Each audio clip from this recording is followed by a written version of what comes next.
गणेश विसर्जन की तैयारियों को लेकर आज नांदेड़ म्युनिसिपल कॉरपोरेशन दफ्तर में एक अहम मीटिंग का इनेकाद किया गया। मीटिंग में गणेश विसर्जन से मुताल्लिक इस साल की जा रही तब्दीलियों के बारे में मालूमात देते हुए कहा गया कि इस मर्तबा विसर्जन के लिए एक नया तरीक़ेकार अपनाया जा रहा है, जिसके तहत गणेश जी की छोटी मूर्तियां ये गोदावरी नदी किनारे बनाए जा रहे मसनवी तालाबों में विसर्जन की जाएगी। शहर के मुख्तलिफ मुकामात की नदी घाटों पर गणेश मूर्तियां जमा करने के मराकिज बनाए जा रहे हैं। बड़ी मूर्तियां इन मराकिज में जमा की जाएगी और इनका विसर्जन कॉरपोरेशन इंतजामिया अपने तौर पर खुद करेगी।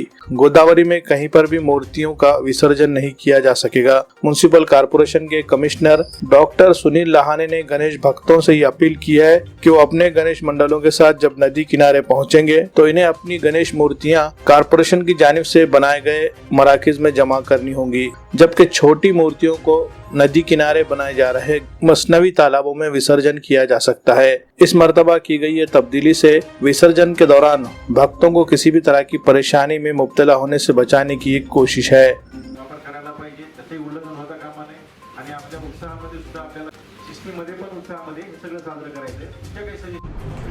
कुठल्याही परिस्थितीमध्ये नदीपात्रामध्ये गणपतीचं विसर्जन करता येणार नाही। नदीपात्र प्रदूषण करण्यापासून रोखण्यासाठी ही उपाययोजना करण्यात येत आहे। गोदावरी नदीत किंवा आसना नदीमध्ये गणपतीच्या विसर्जनाची कुठल्याही प्रकारची व्यवस्था करण्यात आलेली नाही। विसर्जनाचे पॉईंट जे आहेत ते 4च असतील। ज्या ठिकाणी झरीचा पॉईंट असेल, पुयनीचा पॉईंट असेल, पासदगाव आणि सांगवी। पासदगाव आणि सांगवी या ठिकाणी कृत्रिम तलाव आहे आणि मोठ्या गणपतीसाठी झरी आणि पुयनी ही ठिकाण आहे। मुळातच नदीपात्राचे जे पाणी आहे हे विविध ठिकाणी पिण्याच्या पाण्याचा सोर्स आहे। आपण शहरामध्ये जर अशा प्रकारे गणपतीचं विसर्जन जर केलं तर गणेशाच्या मूर्तीसोबत अनेक प्रकारचे आपण त्याला रंग लावलेले असतात।